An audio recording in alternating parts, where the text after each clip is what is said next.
Friends இந்த வீடியோவில் வந்து என்ன பார்க்க போகிறோம்னு பார்த்தீங்கன்னா அதாவது ஃபிபனோக்கிங்கிறது நமக்கு எல்லாருக்குமே தெரியும். ஸோ அது வந்து ஒரு சீக்வன்ஸ், ஒரு நம்பர் ஆஃப் சீக்வன்ஸ் தான் ஃபிபனோக்கிங்கிறது. நம்ம ஃபிபனோக்கி நம்பர்னு சொல்லுவோம். அதாவது அது எதை ரெப்ரசென்ட் பண்ணி அந்த ஃபிபனோக்கி நம்பர் வருதுன்னா 0 and 1. அந்த 0 and 1 வச்சு தான் கண்டினியூஸ் கால்குலேஷன் படி அதாவது ஒரு இன்ஃபினிட்டிவ்லேயே நம்பர் வந்து கால்குலேட் ஆகிட்டே இருக்கும். அதுதான் அது வந்து நம்ம வந்து ஃபிபனோக்கி அப்படின்னு நம்ம சொல்கிறோம். ஓகே, இந்த ஃபிபனோக்கி வந்து நம்ம வந்து ரீட்ரேஸ்மெண்ட் ஐடென்டிஃபை பண்ணுறதுக்காகவும் ப்ளஸ் ரிஜெக்ஷன் ஃபைண்ட் பண்ணுறதுக்காகவும் நம்ம வந்து ஸ்டாக் மார்க்கெட்டில் யூஸ் பண்ணுறோம். ஓகே, அதை எப்படி யூஸ் பண்ணுறது, அதில் என்னென்ன எந்த மாதிரி ட்ரெண்டை எப்படி ஐடென்டிஃபை பண்ணி அதை எப்படி ட்ரேட் பண்ணுறது அப்படிங்கிறதுக்காக ஒரு ஐடென்டிஃபிகேஷனை இந்த வீடியோவில் பார்க்கலாம். ஓகே, ஸோ ஃபஸ்ட்டு வந்து ஃபிபனோக்கி அதை எப்படி ட்ரா பண்ணுறது அப்படிங்கிறது தெரிஞ்சுக்கலாம். அதாவது என்னென்னா எப்படி ட்ரா பண்ணுறேன்னு சொல்கிறான்னு கேட்காதீங்க. ஆக்சுவலாக வந்து ப்ரைஸ் வந்து அப் ட்ரெண்டில் க்ளோஸ் ஆயிருந்துச்சுன்னா, அதாவது ப்ரைஸ் வந்து அப் ட்ரெண்ட் மூமெண்ட்டில் இருந்துச்சுன்னா நீங்கள் அப் ட்ரெண்டை கால்குலேட் பண்ணுற மாதிரி இருந்தால் ஓகே, அது ப்ரைஸ் டைரெக்ஷனை நோக்கி ட்ரா பண்ணணும். அதாவது எப்படின்னா இப்போ வந்து ஓகே இங்கேருந்து எனக்கு இது வரைக்கும் வேணும். அதாவது ப்ரைஸ் வந்து அப் ட்ரெண்டில் தான் இருக்குது. ஓகே, அப்போ நான் கீழேருந்து மேலே ட்ரா பண்ணணும் இப்படி. ஓகேவா, நான் இப்போ கீழேருந்து மேலே ட்ரா பண்ணணும். ஸோ அதாவது இதிலிருந்து நான் இப்படி ட்ரா பண்ணணும். ஓகே, அதாவது அப் ட்ரெண்டு க்ளோஸ் ஆகிருந்தாலும் அப் ட்ரெண்டை நீங்கள் கால்குலேட் பண்ணுற மாதிரி தான். ஸோ ஓகே, இதே டவுன் ட்ரெண்ட்னா அதே ஆப்போசிட் தான். ரிட்ரேஸ்மெண்ட் டவுன் ட்ரெண்டுனா ஓகே, இந்த டவுன் ட்ரெண்டுக்கு எனக்கு கால்குலேட் பண்ணால் டவுன் ட்ரெண்டை இது பண்ணி நான் இது பண்ணுவேன். ஏன்னா உங்களுக்கு வந்து இந்த லெவல்ஸ் வேரியன்ட் தெரியும். எந்த இடத்துல 50%, எந்த இடத்துல ஒரு 38%. ஸோ எது அப்படிங்கிற உங்களுக்கு ஒரு அக்யூரசி கிடைக்கும். ஸோ இந்த சாஃப்ட்வேர் வந்து கொஞ்சம் மாறி இருக்கு. நீங்கள் வந்து உங்களோட இதில் ட்ரை பண்ணி பாருங்கள். ஓகேவா, ஸோ இப்படி தான் ப்ரைஸ் வந்து அப்வர்டில் இருந்தால் நீங்கள் அப்வர்ட் டைரெக்ஷனை மூவ் பண்ணி நீங்கள் ட்ராப் பண்ணணும். டவுன்வர்டில் இருந்தால் ஓகே டவுன்வர்ட் மூமெண்ட்டை பேஸ் பண்ணி நீங்கள் ட்ராப் பண்ணணும். ஓகேவா, ஸோ ஓகே ஃபிபனோக்கி வச்சு அதை எப்படி ஐடென்டிஃபை பண்ணுறது, எப்படி ரிஜெக்ஷன் ஃபைண்ட் பண்ணுறது, ஸோ அப்படிங்கிறத இந்த வீடியோவில் பார்ப்போம். ஸோ இது வந்து நிஃப்டி சார்ட், நிஃப்டியோட டெய்லி சார்ட் நான் ஓப்பன் பண்ணியிருக்கேன். ரிட்ரேஸ்மெண்ட் லைன் ஓகே, நான் இங்கேருந்து ஓகேவா சாரி இந்த லோவிலேருந்து இது வரைக்கும் நான் ட்ராப் பண்ணியிருக்கேன். ஓகேவா, ஸோ இப்போ வந்து நான் இது எப்படி, அதாவது எனக்கு வந்து இங்கே 100% இதுலேருந்து 100%லேருந்து இங்கே எனக்கு ஒரு ரீட்ரேஸ்மெண்ட், ஒரு புல்லிஷ் ஐடென்டிஃபிகேஷன் கிடச்சிருக்கு. ஸோ இந்த புல்லிஷ் பார்த்தீங்கன்னா எனக்கு 100னா ஆல்மோஸ்ட் எனக்கு வந்து 50% வரைக்கும் நான் வந்து ஒரு அசம்ப்ஷன் வச்சுக்குவேன். பட் ஆனால் எனக்கு அதை விட எனக்கு ஒரு 75% வந்து ரீட்ரேஸ்மெண்ட் கொடுத்துருக்கு. அதாவது இந்த இடம் வரைக்கும் 10,872 வரைக்கும் எனக்கு ரீட்ரேஸ்மெண்ட் கொடுத்துருக்கு. தென் வந்து இந்த கேண்டில் பாருங்கள், இதில் வந்து ஒரு பெரிய ரிஜெக்ஷன் ஷூட்டிங் ஸ்டார் வந்து ஃபார்ம் ஆயிருக்கு. ஒரு ரிஜெக்ஷன் ஃபார்ம் ஆனோடனே நெக்ஸ்ட் வந்து எனக்கு 50% டவுன் ட்ரெண்ட் கொடுத்துருக்கு. அதாவது 23.6லேருந்து 61.8 வரைக்கும் எனக்கு ஒரு 50%. அதை தான் நான் 50% சொல்கிறேன். எனக்கு வந்து ஒரு டவுன் ட்ரெண்ட் கிடச்சிருக்கு. அதாவது 61.8% வரைக்கும் டவுன் ட்ரெண்ட் கிடச்சிருக்கு. அதுக்கப்புறம் என்ன இருக்குது, இங்கேருந்து எனக்கு ஒரு புல்லிஷ் ஐடென்டிஃபிகேஷன் கிடச்சி திருப்பி வந்து 23.6க்கு போயிருக்கு. ஓகேவா, ஸோ 23.6க்கு போயிருக்கு. போனதுக்கப்புறம் திருப்பி இங்கே 50% டச் பண்ணிட்டு திருப்பி எனக்கு ஒரு இந்த 100% வரைக்கும் ஓகேவா, ஸோ இந்த 0% வரைக்கும் 11,157, அதாவது 0% வரைக்கும் எனக்கு ஒரு அப் ட்ரெண்ட் கொடுத்துருக்கு. இந்த மாதிரி தான் நம்ம வந்து ப்ரைஸ் டைரெக்ஷனாக ஐடென்டிஃபை பண்ணணும். அதாவது கன்சாலிடேஷனும் சரி, ரிவர்சல் சிக்னலும் சரி, normal trend, week trend, strong trend, so அந்த மாதிரி ட்ரெண்ட் வைஸ் ஐடென்டிஃபை பண்ணால் தான் நம்ம ஃபிபனோக்கியை மார்க்கெட்டில் யூஸ் பண்ணி ஐடென்டிஃபை பண்ண முடியும் ட்ரெண்ட் எந்த டைரெக்ஷனில் மூவ் ஆகுது அப்படிங்கிறத. ஸோ அதான் நான் சொல்லியிருக்கேன். இங்கேருந்து இது வரைக்கும் போச்சு, திருப்பி ஒரு ரிஜெக்ஷன் வந்தோடனே டவுன் ட்ரெண்ட், திருப்பி ஒரு அப் ட்ரெண்ட், அப்புறம் ஒரு டவுன் ட்ரெண்ட், அப்புறம் ஒரு நல்ல ஸ்ட்ராங் ஒரு அப் ட்ரெண்ட். அதாவது இந்த லெவல்ஸில் பிரேக் பண்ணி 23.6 பிரேக் பண்ணி மேலே க்ளோஸ் ஆயிருக்கு.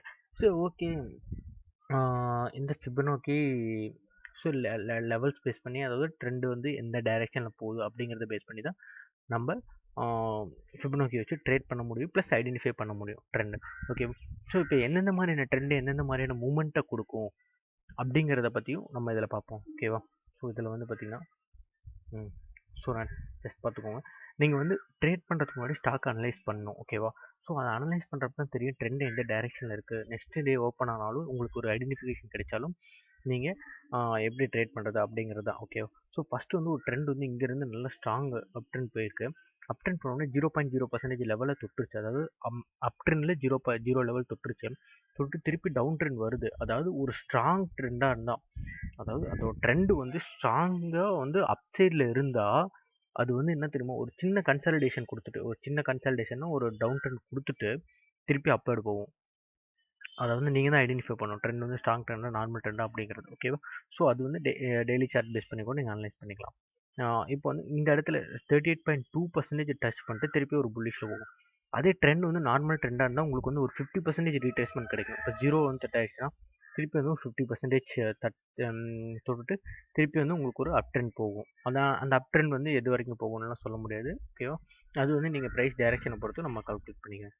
ஓகே, இந்த நார்மல் ஓகே, இந்த 50% டச் பண்ணிவிட்டு அடுத்து வந்து ட்ரெண்ட் வந்து ரொம்ப வீக்காக இருந்துச்சுன்னா, அதாவது டவுன் சைடு வந்து ஸ்ட்ராங்காக இருந்துச்சுன்னா நம்ம கண்டிப்பாக ஒரு 61.8% வரைக்கும் ரீட்ரேஸ்மெண்ட் கிடைக்கும். அதோட ட்ரெண்ட் வந்து வீக்காக இருந்தால். ஓகே, அந்த ட்ரெண்ட் வந்து ரொம்ப வீக்காக இருந்துச்சு, இந்த டவுன் சைடு வந்து ஸ்ட்ராங்காக இருக்குது அப்படின்னா நமக்கு வந்து 61 ரீட்ரேஸ்மெண்ட் வரைக்கும் கிடைக்கும்.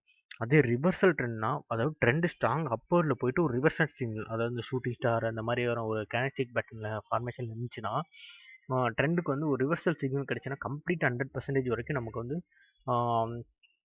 அதோட அதோட என்ன சொல்கிறது, அதோட டைரக்ஷன் கிடைக்கும் நமக்கு. அந்த டைரக்ஷன் தான் இது. ஓகேவா? ஸோ இந்த மாதிரி தான் ட்ரெண்டு வந்து ஃபிபோனாக்கி பேஸ் பண்ணி ஃப்ளோ ஆகிட்டுருக்கு. இதை வச்சு இதில் முக்கியமாக என்னென்னா கேண்டில்ஸ்டிக் பேட்டர்ன் தான் எல்லாருமே ப்ரிஃபர் பண்ணுறாங்க. அதாவது கேண்டில்ஸ்டிக் பேட்டர்ன் நீங்கள் நல்லா அப்சர்வ் பண்ணால் மட்டும்தான் இதில் ஃபிபோனாக்கியில் உங்களுக்கு ஈஸியாக ஐடென்டிஃபை பண்ண முடியும் அப்படிங்கிற ஒரு தாட் இருக்குது. ஸோ அதையும் நீங்கள் கேண்டில்ஸ்டிக் பேட்டர்னும் கொஞ்சம் லேர்ன் பண்ணிக்கோங்க. ஓகேவா? ஸோ இப்போ வந்து நான் உங்களுக்கு வந்து ஒரு ரிவர்சலுக்கு மட்டும் ஒரு எக்ஸாம்பிள் காட்டுறேன். அதாவது இன்றைக்கி வந்து நான் ஜீல் வாட்ச் பண்ணேன். ஓகே, இந்த ஸோ இதை ஜீல், அதாவது நேற்று வந்து பார்த்தீங்கன்னா ஜீலோட ரிவர்சல் ட்ரெண்ட். ஓகேவா? ஸோ இங்கே வந்து நான் ரிவர்சல் சொல்லியிருக்கேன், 100% ரீட்ரேஸ்மெண்ட் கொடுக்கணும். ஸோ அதுக்கு தான் ஒரு எக்ஸாம்பிள். ஜீல் பார்த்தீங்கன்னா இங்கேருந்து ஒரு அப் ட்ரெண்ட் ஸ்டார்ட் ஆயிருக்கு. அப் ட்ரெண்ட் ஸ்டார்ட்னு நான் உங்களுக்கு கால் அவுட் பண்ணி காட்டியிருக்கேன்ல. ஓகேவா? ஸோ ஸ்டார்ட் ஆகிட்டு திருப்பி நல்ல ஸ்ட்ராங்காக புல்லிஷ் ஆயிடுச்சு. ஓகேவா? ஸ்ட்ராங்காக புல்லிஷ் ஆனதுக்கப்புறம் என்ன ஆயிருக்கு, திருப்பி வந்து ஒரு ரிவர்ஸ் ஆகி திருப்பி எந்த இடத்துல இருந்து அப் ட்ரெண்ட் ஸ்டார்ட் ஆச்சோ அதே இடத்துக்கே வந்துருச்சு. நல்லா பார்த்துக்கோங்க, எந்த இடத்துல ஸ்டார்ட் ஆச்சோ திருப்பி அதே இடத்துக்கே வந்துருச்சு. இதுதான் ரிவர்சல் சிக்னல். கம்ப்ளீட் நமக்கு வந்து 100% ரிவர்சல் சிக்னல் கிடைச்சிருக்கு. ஸோ இந்த மாதிரி தான் நீங்கள் வந்து ட்ரெண்ட் ஐடென்டிஃபை பண்ணணும். ஓகே, இது ஏன் ரிஜெக்ட் ஆச்சுன்னு அப்படின்லாம் நீங்கள் பார்த்தீங்கன்னா சப்போர்ட் அண்ட் ரெசிஸ்டன்ஸை நம்ம ஃபைன் பண்ணணும். ஓகேவா? ஸோ இந்த இடத்துல பாருங்கள், இந்த இடத்துல ஒரு சப்போர்ட் கிடைச்சோடனே இது வந்து நல்ல ஸ்ட்ராங் ரிஜெக்ஷன் கொடுத்துருக்கு. ஓகேவா? ஸோ இந்த சப்போர்ட் லெவல் பாருங்கள். ஸோ இந்த சப்போர்ட் லெவலை பிரேக் பண்ணதுக்கப்புறம் நமக்கு வந்து ஒரு நல்ல 100% ரிவர்சல் சிக்னல், நல்ல ஸ்ட்ராங்கான ரிவர்சல் சிக்னலாக கிடைச்சிருக்கு. அதனால் வந்து ட்ரெண்ட் வந்து டவுனில் போயிருக்கு. ஓகேவா? ஸோ இது மாதிரி தான் நீங்கள் வந்து ட்ரெண்ட் ஐடென்டிஃபை பண்ணணும். ப்ளஸ் அதுவும் இல்லாமல் இதில் வந்து மெயினாக யூஸ் பண்ணுற கேண்டில்ஸ்டிக் பேட்டர்ன்ஸ் என்னன்னு பார்த்தீங்கன்னா, அதாவது ஃபிபோனாக்கியில் அதாவது double top, double bottom, plus shooting star, அந்த மாதிரியான கேண்டில்ஸ்டிக் பேட்டர்ன் தான் முக்கியமாக யூஸ் பண்ணுறது. அதாவது லெவலை பேஸ் பண்ணி அந்த கேண்டில்ஸ்டிக் பேட்டர்ன் யூஸ் பண்ணுறதுக்கு தான் இந்த ஃபிபோனாக்கி. ஓகேவா? ஸோ இவ்வளோ தான் ஃபிபோனாக்கி. அதோட சீக்வன்ஸ் நம்பர் என்னன்னு நமக்கு தெரியும். ஸோ ஒரே ஒரு வாட்டி கன்க்ளூட் பண்ணிக்கலாம். அந்த லெவல், அந்த ட்ரெண்டு எப்படி நம்ம ஐடென்டிஃபை பண்ணிட்டு மட்டும்தான் நம்ம ஃபிபோனாக்கியை வச்சு ட்ரேட் பண்ண முடியும். ஓகேவா? அதே போல் நீங்கள் லாட் ட்ரெண்ட் ஐடென்டிஃபை பண்ணலாம். ஃபஸ்ட்டு கேண்டில்ஸ்டிக் பேட்டர்னை அப்சர்வ் பண்ணுங்கள். அப்சர்வ் பண்ணதுக்கப்புறம் நீங்கள் ஃபிபோனாக்கி யூஸ் பண்ணிங்கன்னா உங்களுக்கு லெவல் வந்து ஈஸியாக ஐடென்டிஃபை பண்ணலாம். ஓகே, அது எப்படி ட்ராப் பண்ணுங்கிறது அப்படியே உங்களுக்கு நான் சொல்லிக் கொடுத்துட்டேன். ஸோ இதுதான் ஃபிபோனாக்கி. இதில் வேறு ஒன்றும் இல்லை. ஆனால் நம்ம அதை அப்சர்வ் பண்ணுற விதத்தில் மட்டும்தான் அதை வச்சு நம்ம ட்ரேட் பண்ண முடியும். அதையும் தெரிஞ்சுக்கோங்க. வாட்ச் பண்ணி அப்சர்வ் பண்ணிட்டு நீங்கள் நோட் பண்ணி வச்சுட்டு அதுக்கு தகுந்த மாதிரி நீங்கள் ஃபிபோனாக்கி யூஸ் பண்ணி ட்ரேட் பண்ணலாம். ஓகேவா? ஸோ இதில் ஏதாவது டவுட் இருந்தால் உங்களுக்கு நான் எதாவது மிஸ் பண்ணியிருந்தால் நீங்கள் வந்து கீழே கமெண்ட் பண்ணுங்கள். நான் கண்டிப்பாக அதுக்கான ரிப்ளையும் கொடுக்குறேன். ப்ளஸ் உங்கள் ஃப்ரெண்ட்ஸ் யாருக்காவது தெரியலனாலும் நீங்கள் இதை பற்றி கொஞ்சம் ஷேர் பண்ணுங்கள். ஓகேவா? Okay, thank you, bye bye.